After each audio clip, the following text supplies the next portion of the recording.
question is from Justin Dunk. Please go ahead, Justin. Hey, Dave. Thanks for doing this. I want to start off with Kadeem Carey. He had some pointed comments at you in terms of the decline of the Stampeders. I wanted to get your side of it to balance it out. Nah, I'm good. I mean, you guys, that's really not a story I want to start out with anyway. I'm good. Our organization's in good shape.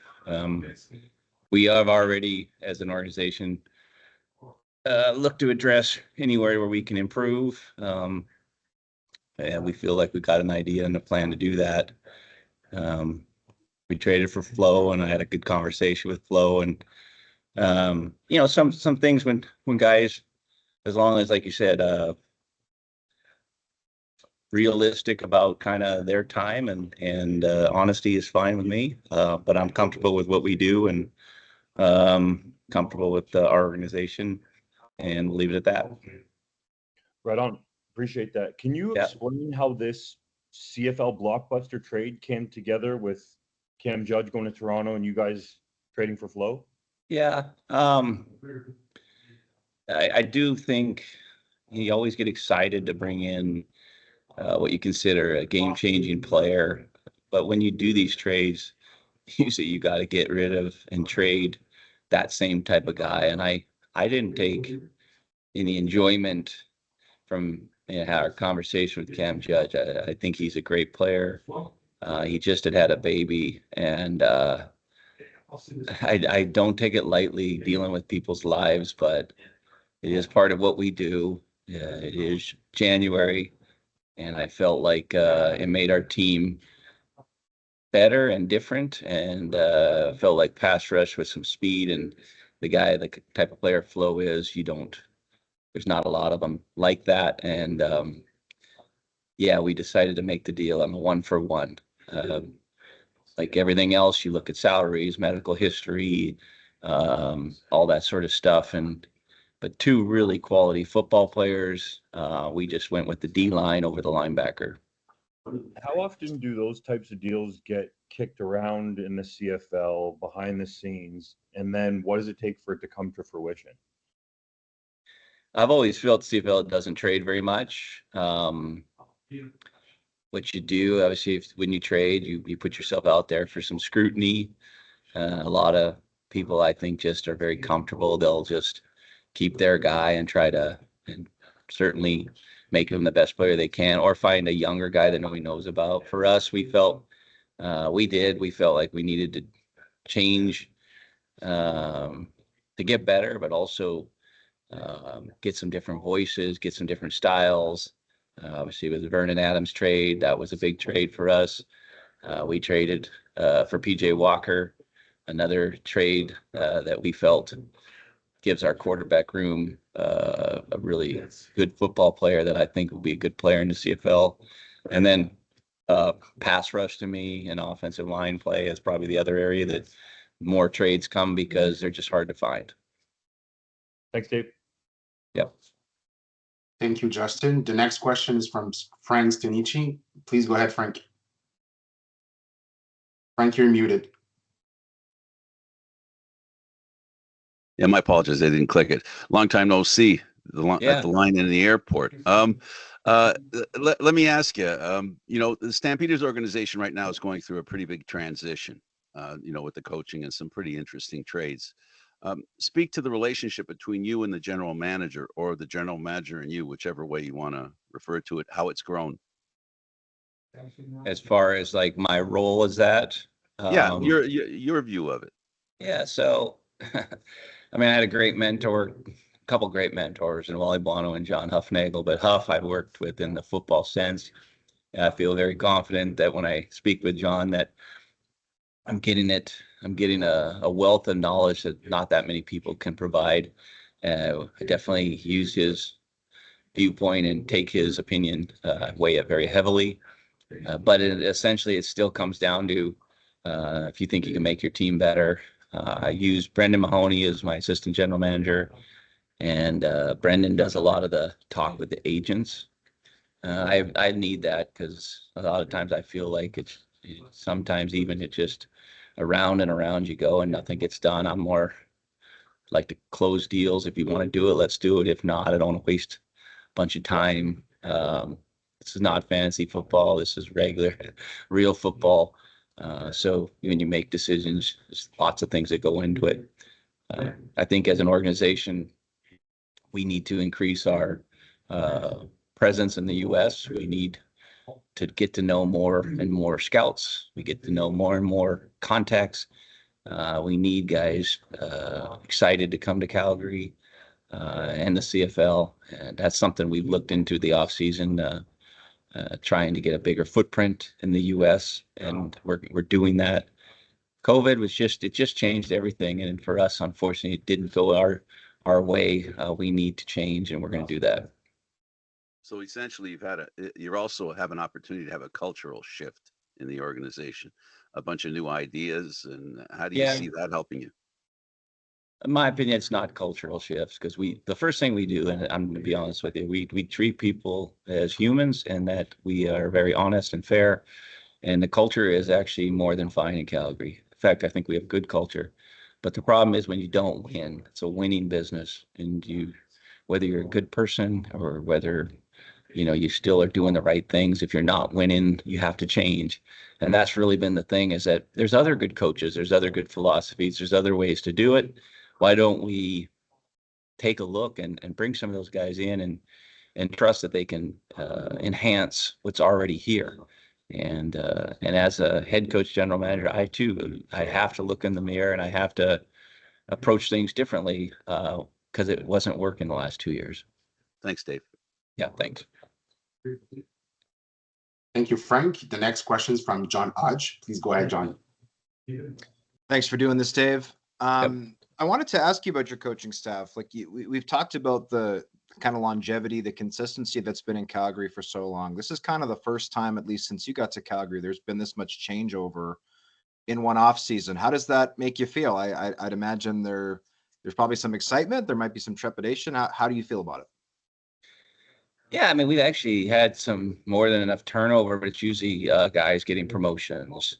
And it was never fun as a manager, you have to look a guy in the eyes and say, hey, I'm not giving you an opportunity.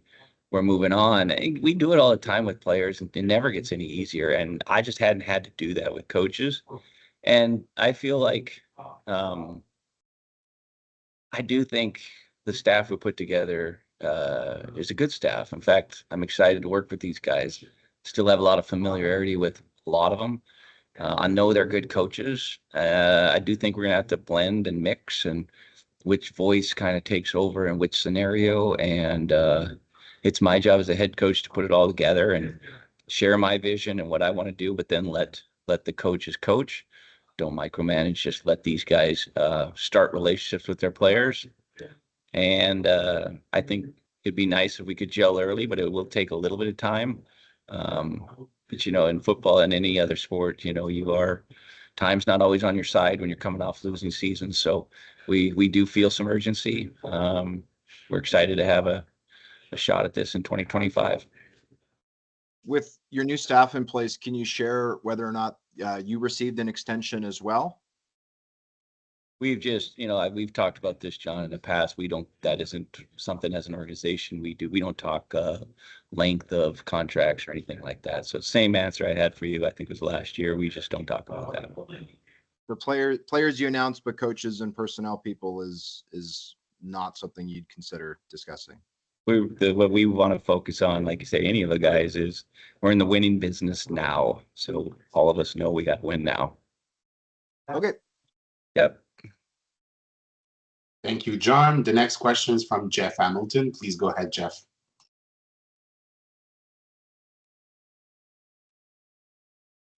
Jeff, you're muted. Technology.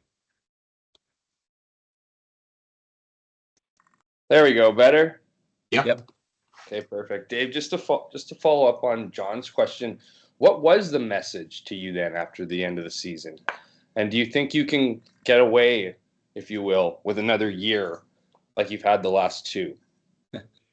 I don't like that term, get away, but you guys feel however you want to frame it is the truth. You understand the message was we need some change. I feel, you know, I'm excited to be that guy to try to get the plan initiated and follow through with what I think can turn this around. So for me, yeah, I don't really look at it as it is a stressful job, but just take control with what you can control and try to put everything you got into it and kind of let the chips fall where they may. So yeah, we need to change. We need change in all areas of our organization. Change isn't always necessarily going to improve you. It does create a little bit of buzz and excitement, but I think we got to find ways to be better and get more W's on the board. So that's really all it is. It's just find a different fit, a different voice. Let's do things. Let's find out what other people are doing that are successful in our league and as well as other areas. Let's try to mimic that. Let's try to build on that, be better at that. And still, like you said, the backbone of what we are as an organization is we're a team that's going to work hard. We treat everybody as one. We're all together in this. We're going to either sink or swim as a group, as a team, and bring in quality people. So that's really the backbone of what we are as a Calgary Stampeders. No, just the last one from me. Just on that idea of culture, you mentioned you were good with the culture, the change in staff. Didn't necessarily have to do with having to shift and change that. That doesn't stop the fact that you had multiple players come out, question the culture, question the locker room, question the relationship between the veteran guys and the younger guys. That was well documented. Some of your leaders came out and said that. I mean, we can go through that, but those messages were said about the locker room, the division within the locker room. So I guess there wasn't division. It's just when you lose, everybody there's going to be conflict. So there was no conflict between the younger guys and the older guys in your locker room. Is that what like? My opinion, yeah. My opinion is there was obviously times when certainly disagreements happen. But you know what? When it's not working, and any asset that's important in your life, emotions are going to be there. I don't think there's division. No, I don't. So I think that let's all look in the mirror on it, though, and be better ourselves. And I want passionate people, though. If you don't care, then I don't want you around. That's fair. Thank you. Thank you, Jeff. Next question is from Morley Scott. Please go ahead, Morley. Thank you. Thanks, Dave.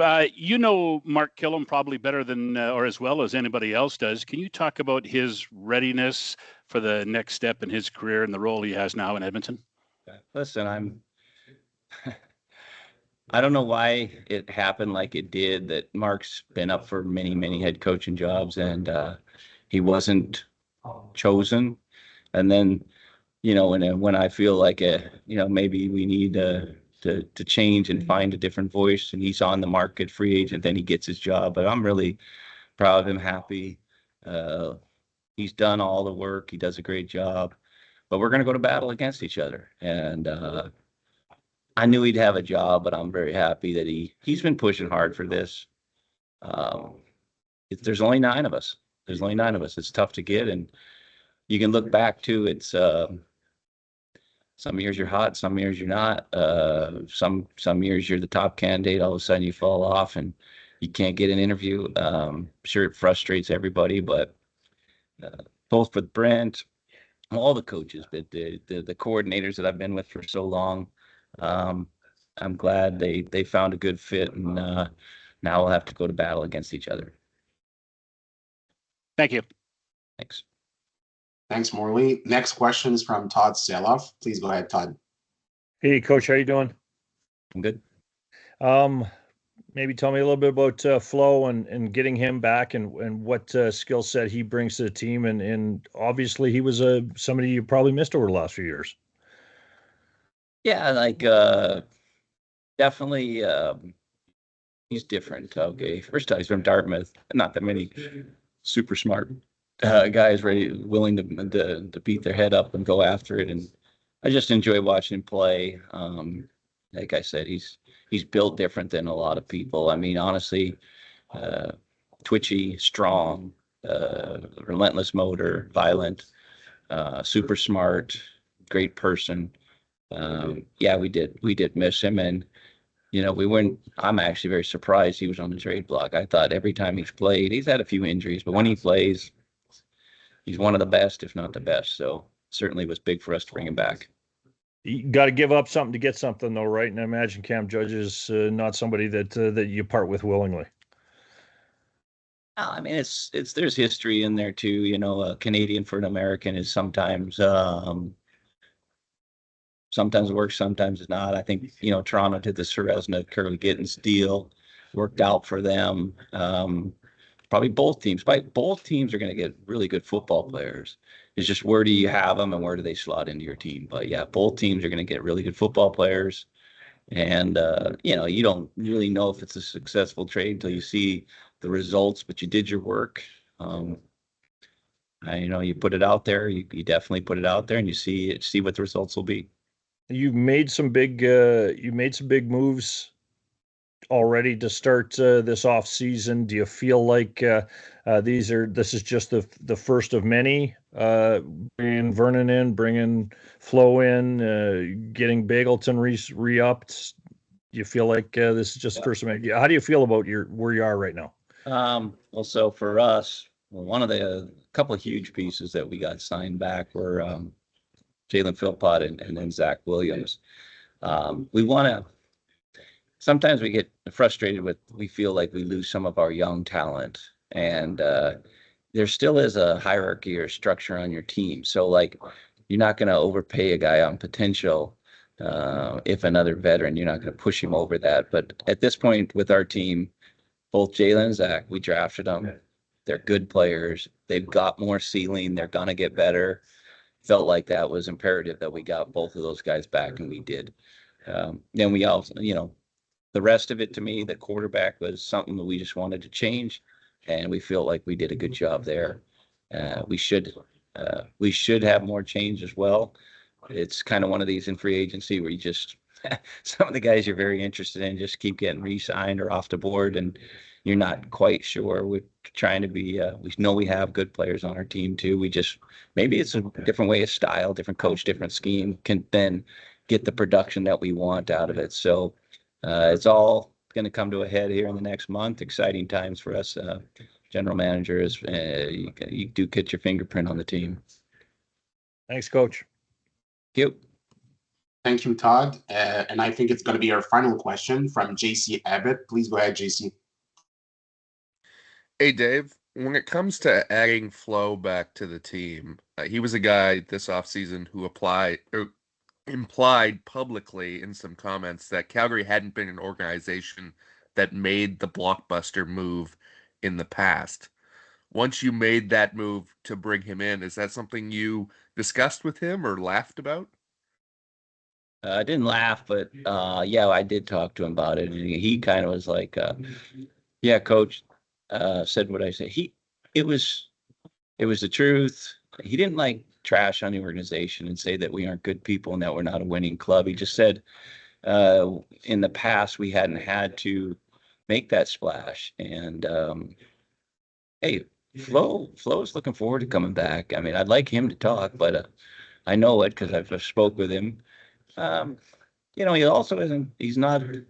He wants to kind of be the guy and be the reason maybe we can get back to one of those winning ways. I mean, he's got great leadership. He is a great person.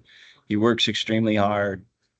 He's a guy, I think, that has to be a central voice in our room. So, no, I think it's just like you said, if people just, it's not like we're trying to jump on anyone or be honest with things. We do have a difference of opinion, at least I do, with some comments, but for the most part, as an organization, we need to hear where we need to be better, and we're trying to address it, and we think we're doing some good things.